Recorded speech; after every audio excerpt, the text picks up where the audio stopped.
Dear students, आइए अब हम लोग एक्सरसाइज का सॉल्यूशन देखते हैं कि हमने एक्सरसाइज को कैसे सॉल्व करना है। ठीक हो गया? तो जनाबे वाली एक्सरसाइज का पहला क्वेश्चन तो अभी तक हमारा ऑब्जेक्टिव ही चलता आ रहा है। तो आइए अपने काम का आगाज करते हैं। पहला सवाल है जी एक्सरसाइज का, टिक द करेक्ट ऑप्शन। ये निशान लगाना टिक का सही जो आपका जवाब है उसके ऊपर। The outer layer of earth is called, जो सबसे बाहर वाली सरफेस, जो जमीन की सबसे बाहर वाली लेयर होती है सरफेस के ऊपर, उसे क्या कहते हैं? क्रस्ट कहते हैं, मेंटल कहते हैं, क्या कहते हैं उसको? एक्सटर्नल कोर कहते हैं, मेंटल कहते हैं, क्रस्ट कहते हैं, इनर कोर कहते हैं। तो the correct option is yes, it is crust. Problem है किसी को? नेक्स्ट क्वेश्चन नंबर 1 का part number 2, what are the main 3 types of soil? मिट्टी की जो मेन 3 किस्में वो कौन कौन सी हैं?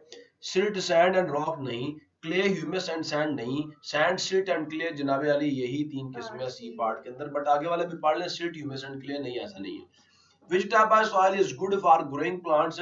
कौन सी मिट्टी जो है वो पौधे उगाने के लिए बेहतरीन है? हमने बात की थी किसकी? सिल्टी सॉइल की। तो सैंडी नहीं है, ये सिल्टी यहाँ मिल गया। और क्ले जो है ये तो उसके अंदर इस्तेमाल होती है पोल्ट्री में। और रॉक्स जो है ये तो हम लोग घर बनाने में भी इस्तेमाल करते हैं ना, बड़े बड़े पत्थर कुछ लोग इस्तेमाल करते हैं। जनाबे वाली बात करते हैं जी, what is the role of living organisms in soil? Living organisms का क्या किरदार है मिट्टी के अंदर?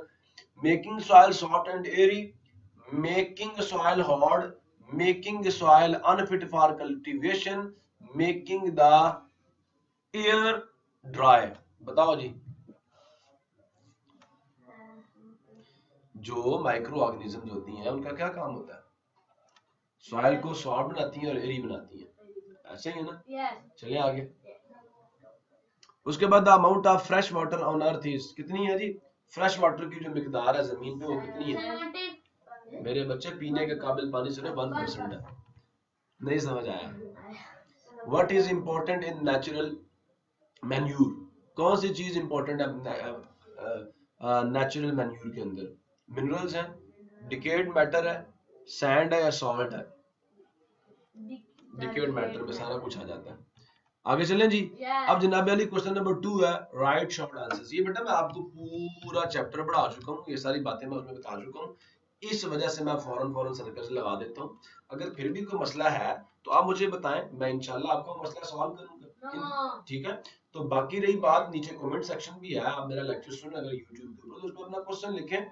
और वैसे मैं आपको बताऊं, आपको आपके सवाल का जवाब लाजमी मिल जाएगा अगर मेरे आप इस चैप्टर के प्रीवियस लेक्चर्स जो मैंने आपको दिए वो सुन लें, तो इंशाल्लाह कोई चीज बाकी नहीं रहेगी। फिर भी अगर कोई चीज बाकी रह जाती है तो I am available for your questions. Question number 2 जी, शॉर्ट आंसर्स देने हैं। तो सवाल क्या है जी, what is the outer layer of earth called? जमीन की जो सबसे आउटर लेयर उसको क्या कहते हैं? सबसे आउटर लेयर को क्या कहते हैं? क्रस्ट कहते हैं जी। ठीक है, तो आइए इसका जवाब देखते हैं, इसका क्या जवाब लिखा हुआ हमने।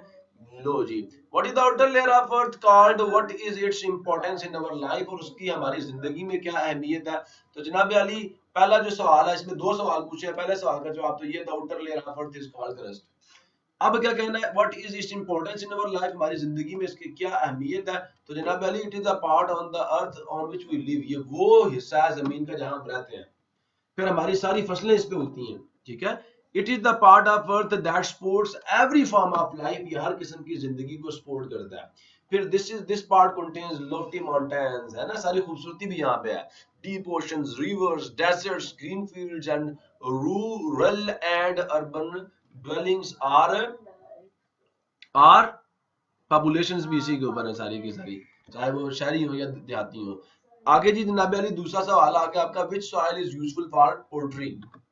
ये नजर आ गया, which soil is useful for poultry and what are its properties? तो जनाब अली ये देखें, सो जनाब अली इस सवाल का जवाब ये है, soil useful for poultry is clay. और अगला क्या सवाल क्या था? 2 सवाल पूछे इस सवाल में भी, व्हाट आर इट्स प्रॉपर्टीज? उसकी इस सवाल का क्या जवाब है जी? Clay particles are very small in size, इनका साइज छोटा होता है। The soil is soft, sticky and brown in colour. ये सॉफ्ट होती है, नरम होती है, चिपकने वाली होती है, और कलर में ब्राउनिश होती है, भूरी होती है। It can hold more water, ये ज्यादा पानी जो उसको अपने अंदर रोक सकती है। It is very hard when dry, ये बहुत सख्त होती है जब ये खुश्क हो जाती है। प्रॉब्लम किसी को? Which matter is obtained from the decayed plants and insects? मुर्दा जानदारों से और पौधों से या कीड़ों से हमें जो मादा हासिल होता है वो क्या क्या लाता है? मैंने पहले भी आपको पीछे बताया, जब मैं आपको इस चैप्टर की थ्योरी पढ़ा रहा था तो मैंने बताया था ह्यूमस असल में वो मटेरियल है जो हमें इन चीजों से ऑब्टेन होता है। तो ह्यूमस की डेफिनेशन डाल देते हैं, humus is the organic matter produced by the decay of vegetables, plants and dead animal matter. Clear हो गया? आगे चले। ह्यूमस वो मादा जो हमें मुर्दा जानदारों से, पौधों से, ठीक है, गली सड़ी सब्जियों से हमें मिलता है, ठीक है, और मुर्दा जानदारों से भी हमें ये मिलता है। How much of the earth surface consist of ocean? जमीन का कितना हिस्सा जो है वो समुद्रों पे मुश्तमिल है। Why can not we drink sea water? हम समुद्री पानी क्यों नहीं पी सकते? कि जो हमने लिख दी है 71% of earth surface is covered by the water, ठीक है, और about 97% of the water is salted water in ocean. ये 97% पानी जो है उसके अंदर नमक मिला हुआ है। तो it is not drinkable due to the dissolved salts. ये मैंने दूसरे सवाल का जवाब दिया कि why can not we drink sea water? हम समुद्री पानी क्यों नहीं पी सकते? तो उसका जवाब ये है। और कितने फीसद हिस्से के ऊपर जो है वो पानी मौजूद है या समुद्र मौजूद है? तो जनाब Ali 71% part of the earth जो है उस पर पानी मौजूद है। Where is the water found in the where is the water found in the form of solid, liquid and gas? Vapours की शक्ल में। ऑन अर्थ जमीन पर, या ऑन अर्थ जमीन पर वो जगह जहां पे पानी आपको सॉलिड स्टेट में भी मिलेगा, लिक्विड स्टेट में भी मिलेगा और गैसियस स्टेट यानी वेपर्स की शक्ल में भी मिलेगा, वो जमीन है। तो on earth water is found in the form of solid, liquid and gas, जो कि वेपर्स है, सच एज अब इन एटमॉस्फेयर जो हमारी फिजा है इसके अंदर पानी किस शक्ल में है? वेपर्स की शक्ल में। In the form of glaciers, बर्फ के पहाड़ नहीं होते, पहाड़ों पे बर्फ पड़ी होती है, सॉलिड है। इन ओशंस, समुद्रों में किस फॉर्म में है? रिवर्स में किस फॉर्म में है? लेक्स में किस फॉर्म में है? कंस्ट्रक्टेड रिस्पांस क्वेश्चंस है बच्चे आपके। अब आपका दूसरा part of the books exercise शुरू हो गया, तो ये आप देख सकते हैं। पहला काम क्या करना है? लेबलिंग करनी है। आइए अपने काम को शुरू करते हैं। क्या है जी? ये वाटर साइकिल के बारे में कहा गया, आप लेबल करें इन पार्ट्स को। बताएं जरा मुझे जल्दी से। ये नीचे क्या है? यहाँ पे वाटर है ओशन के अंदर, और ये क्या है? वेपर्स है। ऐसे ही होता है ना, वेपर्स किस में बदल जाते हैं, और क्लाउड से फिर क्या होती है? बस ये तो आप बड़े चलाक हैं यार, माशाल्लाह। क्लैपिंग करो सारे अपने लिए। कितने कंफ्यूजन जरा अपना दबा के क्लैपिंग करना है। सही करो। चलो जी आ जाओ इधर। तो लेबल कर दिए। अब बच्चे नेक्स्ट क्वेश्चन जो है आपके कंस्ट्रक्टेड रिस्पांस सेक्शन के अंदर, which soil is used for plaster? सुन रहे हो? Used to plaster the village houses. गांव के जो घर होते हैं वहां पे कौन सी मिट्टी इस्तेमाल होती है उनके ऊपर पोछा मारने के लिए? क्ले इस्तेमाल होती है। ठीक है जी, अब मैंने ये जवाब दे दिया। Clay is used to plaster the village houses. पहला सवाल का जवाब आ गया। Which property of the soil is useful to do so? कौन सी खुसूसियत है, कौन सी सिफ्त है मिट्टी की जो मिट्टी को इस काबिल बनाती है? तो ये जवाब है, the clay soil can be used to plaster the village houses because the clay soils intermolecular spaces या space is low। जो मिट्टी होती है ना, चिकनी मिट्टी, इसके पार्टिकल्स बहुत छोटे छोटे होते हैं, तो उनके दरम्यान में जो स्पेस होती है बहुत बहुत कम होती है। मेरी बात नहीं समझ आई? अच्छा मैं आपको एक बात कहता हूँ, मेरी बात गौर से सुननी है आपने। सुन रहे हो नहीं सुन रहे? अगर मैं इस कमरे के अंदर, आलू बुखारे लगाऊं, ठीक है, चिन के, तो मैं अगर पीच ला के लगाऊं, क्या ला के लगाऊं? आलू बुखारे, तो वो ज्यादा लगेंगे या मैं यहाँ पे लाकर तरबूज लगाऊं वो ज्यादा लगेंगे? तरबूज ज्यादा लगेंगे यहाँ पे। मैं कहता हूँ कमरा भर दूं चिन चिन के एक दूसरे के ऊपर रख के, तो आलू बुखारे ज्यादा यहाँ पे आ जाएंगे या तरबूज? 1000 तरबूज यहाँ पे लग गया ना, तकरीबन ये भर जाना कमरा। बड़ा बड़ा तरबूज लगाओगे और आलू बुखारे कितने आ जाएंगे? 50,000 आलू बुखारे। छोटे छोटे फ्रूट्स, कभी नहीं खाए आलू बुखारे? नहीं बात समझ आ रही। दाने कभी देखे ग्रेन्स गंदम के? वो यहाँ पे ज्यादा आएंगे या तरबूज ज्यादा आएंगे? ज्यादा होंगे ना वो। यही तो मैं कह रहा हूँ कि जो मिट्टी होती है ना बेटा, इसके जर्रात बहुत छोटे छोटे होते हैं, ठीक है।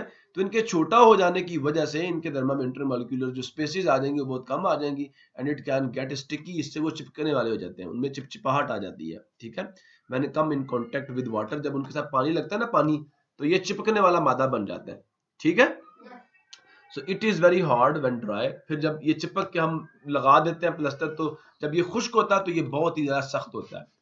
खुश्क होने पे ये बहुत ज्यादा सख्त हो जाती है और जब हम इसको गीला करते हैं तो ये स्टिकी मैटर बन जाता है। सो देयरफॉर इसको यूज किया जाता है फॉर प्लास्टर। आगे चलें। How do the plant roots and other creatures inside the earth respire? क्या कह रहा है? हाउ डू प्लांट रूट्स, कैसे पौधों की जड़ें एंड अदर क्रिएचर्स और दूसरी मखलूकात इनसाइड द अर्थ, जमीन के अंदर रिस्पायर, सांस लेती है। कैसे सांस लेती हैं? तो जनाब अली, मैंने पहले आपको ऊपर बताया था कि soil contains minerals 45%, air 25%, water, organic matter 5%। हवा है या नहीं है बताओ मुझे, है ना? तो air passes through the soil particles along the plants and animals in the soil to breathe. ये जो हवा होती है ना, ये पार्टिकल्स में घुस जाती है और फिर ये जमीन के अंदर मौजूद पौधों की जड़ों को भी इस काबिल बनाती है और दूसरी क्रिएचर्स को भी इस काबिल बनाती है कि वो सांस ले सकें। ठीक है, ये मैंने आपको पिक्चर पहले भी दिखाई अगर आपने मेरे से ये पूरा चैप्टर पढ़ा तो। चौथा सवाल जी, कंस्ट्रक्टेड रिस्पांस क्वेश्चंस का estimate the components of the silt. Fertile सवाल होती है फ्रॉम द गिवन फिगर। इस फिगर से आप सिल्ट के कंपोनेंट्स जो है वो लिखें। बेटा ये मैंने लिखे हुए वैसे इस शक्ल में देख लो, 45%, 25%। देखो मेरी बात गौर से सुनना, आपके पास जब एक सर्कल है, सर्कल उसके आप 4 बराबर हिस्से करें, ठीक है, तो ये वाला हिस्सा भी 25% होता है और ये वाला हिस्सा भी कितना होता है? परसेंट। समझ आई मेरी बात की? अब ये दो हिस्से और इनमें से एक थोड़ा सा हिस्सा इन्होंने किसको दे दिया है? ह्यूमस को। बाकी सारा किसको दे दिया? Other minerals. ऐसा ही है ना? तो बेटा एयर तो मैंने आपको पहले बता दिया 25%, वाटर भी 25%, ऐसा ही है। ह्यूमस क्या है? 5%, मैंने अभी पीछे आपको दिखाया था अप्रोक्सीमेटली। और बाकी कौन है? 45%। अभी भी बात समझ नहीं आई? क्लियर हो गया? ये हमने क्योंकि देख भी लिया था और अब हमने बता भी दिया। अगर मेरी बात आपको समझ नहीं आई तो आप मुझसे पूछ सकते हैं। कितने मजेदार काम आप लोग कर रहे हैं। इन्वेस्टिगेशन है, ये हमारा लास्ट क्वेश्चन है जी। उसके बाद एक प्रोजेक्ट है, वो भी मैं आपको बता देता हूँ। फ्लैश फ्लड्स, सैलाबी रेलें, कभी कभी सैलाब आता नहीं आता, आर एक्सट्रीमली डेविस्टेटिंग, तबाहकुन, नुकसान देने वाले। तो सैलाबी रेलें बड़ा नुकसान करते हैं, लोगों के घर बहा के ले जाते हैं, फसलें तबाह कर देती हैं। ठीक है, अब आगे सुनो जरा, 2 सवाल आपसे पूछ रहे हैं। व्हाट कॉजेज फ्लड्स, कौन सी चीज जो है उससे सैलाब आते हैं? ठीक है। How can the excess flood water be put to use, जो ज्यादा पानी होता है ना सैलाब का, उसको हम कैसे इस्तेमाल कर सकते हैं अपनी चीजों को बेहतर बनाने के लिए? तो बेटा पहले सवाल का जवाब दे रहा हूं यहाँ नीचे कि व्हाट कॉजेज फ्लड्स, ये सैलाब क्यों आते हैं? तो सादा सा जवाब, तो जनाब अली हैवी रेन्स, जो कि हमारे बिलावल साहब का जवाब है। ठीक है, वो बड़ा मशहूर जवाब था, ज्यादा बारिश होती है ज्यादा पानी आता है। तो ये एक सिंपलेस्ट सी एक्सप्लेनेशन है फ्लडिंग की, कि हैवी रेन्स जो है ना उनसे फ्लड्स ज्यादा आते हैं। और ओवर फ्लोइंग रिवर्स, वो दरिया जिनके किनारे कमजोर होते हैं उनसे पानी बाहर बहना शुरू कर दे तो उससे भी सैलाब आते हैं। ब्रोकन डैम्स, टूटे हुए डैम्स जो है, लेक ऑफ वेजिटेशन, हम दरख्त काट रहे हैं, दरख्तों की कमी भी जो है, ये भी ज्यादा सैलाब आने का बायस होती है। जमीन अपनी जगह पे पक्की नहीं रहती, किनारे टूट जाते हैं और फिर सैलाब आता है। मेल्टिंग स्नो एंड आइस, बर्फ का पिघलना और पानी बनना, ऐसा ही है ना। ग्लोबल वार्मिंग, ये सारा कुछ किसकी वजह से हो रहा है? बर्फ क्यों पिघलती है? ग्लोबल वार्मिंग की वजह से। ठीक हो गया, बात समझ आई है? और ग्लोबल वार्मिंग के बारे में मैं आपको बड़े अच्छे तरीके से इन्वायरमेंट के चैप्टर में पढ़ा चुका हूँ। प्लीज आप मेरा वो चैप्टर जाके सुनिए, आपको बात ज्यादा समझ आएगी। दूसरा सवाल मैंने जवाब ही नहीं दिया कि how can the excess flood water be put to use, हम उसे इस्तेमाल कैसे कर सकते हैं? तो following are methods to use flood water. पहला क्या है? Building dams to store the water, dam बनाए बड़े बड़े। Excess water can be used for ground replenishment. क्या कह रहा हूं मैं? ज्यादा पानी जो हम उसको इस्तेमाल कर सकते हैं, जो सैलाब का पानी आता है ना, आप पता क्या करें? उसको ऐसी जमीन पे छोड़ दें, ऐसी जमीन पे छोड़ दें जो पड़ी हुई है ऐसे ही, ठीक है, और उस जमीन में पानी को जज़ब करने की सलाहियत भी क्या हो, ज्यादा हो। ठीक है, तो क्या करें, excess water can be used या can be used for replenishment of the ground water. जो जेर जमीन पानी है उसको दोबारा से रीफिल करने के लिए, दोबारा हासिल करने के लिए हम क्या करें, पानी को ऐसी जमीन पे छोड़ दें, डाइवर्ट कर दें, उसको फेर दें ऑन टू द लैंड, ऐसी जमीन पे that can absorb the water, जो पानी को जज़ब कर सके। Filling of drinking water ponds, पानी को किधर ले जाएं, पीने के जो आपके पॉन्ड्स हैं उनके अंदर डाल दें, ग्राउंड वाटर, सुन रहे हो, एंड ग्राउंड वाटर रिचार्ज। और क्या करें, ऐसी जमीन पे छोड़ दें जहां पे जमीन पानी को जज़ब करे और जो ज़ेर जमीन पानी है उसकी मिकदार में क्या हो जाए, इजाफा हो जाए। इसी के साथ बेटा आपका ये चैप्टर जो है वो पहुंचा अपनी क्लोजिंग तक, और आखिर पे आपका एक प्रोजेक्ट होता है, मैं आपको वो दिखा देता हूँ। क्या जी प्रोजेक्ट क्या कहता है, find out from A plant nursery. एक प्लांट की नर्सरी देखा ना, वो जहाँ पौधे उगाते हैं नर्सरी उसे कहते हैं। गार्डनर या एक माली से पूछे विच soil is useful for growing plant, कौन सी मिट्टी अच्छी होती है पौधे उगाने के लिए। Prepare such soil in pots, उस तरह की मिट्टी जो है वो गमलों में तैयार करें। एट योर होम, अपने घरों में, एट योर होम्स, अपने घरों में, और स्कूल या अपने स्कूल में। Grow plants by putting seeds in the soil, आप मिट्टी में वो जो बीज डालकर वो पौधे उगाएं आप उसके अंदर। ये एक प्रैक्टिकल काम है जो आपने करना है। कलेक्ट सैंपल्स ऑफ सैंड, सुन रहे हो, clay and silt from various places, चिकनी मिट्टी के, रेतली मिट्टी के और गार के मुख्तलिफ सैंपल्स आप इकट्ठे करें। मिक्स लिटिल वाटर, थोड़ा सा पानी हर सैंपल में आप जो है वो डालें, उसके साथ मिलाएं। विच soil can B shaped into A lump, किस जो मिट्टी है उसको हम लंप में तब्दील कर सकते हैं। तो बेटा जी जो हमारे पास क्लेई सॉइल होती है ना, उसको हम लंप में चेंज कर सकते हैं, जिससे फिर आप बर्तन बनाते हैं। मेक सिंपल टॉयज और पॉट्स फ्रॉम दिस सॉइल, उस मिट्टी से आप फिर क्या करें, बर्तन बनाएं, खिलौने बनाएं। ठीक है, ड्राई दम इन द सन, उसे फिर सूरज के सामने रख के खुश करें। कलर दिए सरफेसेस, फिर जो उनकी सतह है उसके ऊपर आप रंग करें। एंड प्लेस देम, और उनको रख दीजिए ऑन द शेल्फ पर इन योर क्लासरूम, अपनी क्लासरूम के अंदर। ठीक है, सजावट के लिए। Any problem? इसी के साथ बेटा हमारा चैप्टर जो है वो खत्म हो चुका है। हमारा चैप्टर क्या हो चुका है, खत्म हो चुका है। मिलेंगे नेक्स्ट लेक्चर में नेक्स्ट चैप्टर के साथ, तब तक के लिए अल्लाह हाफिज। पाकिस्तान जिंदाबाद, पाक उस्ताद जिंदाबाद।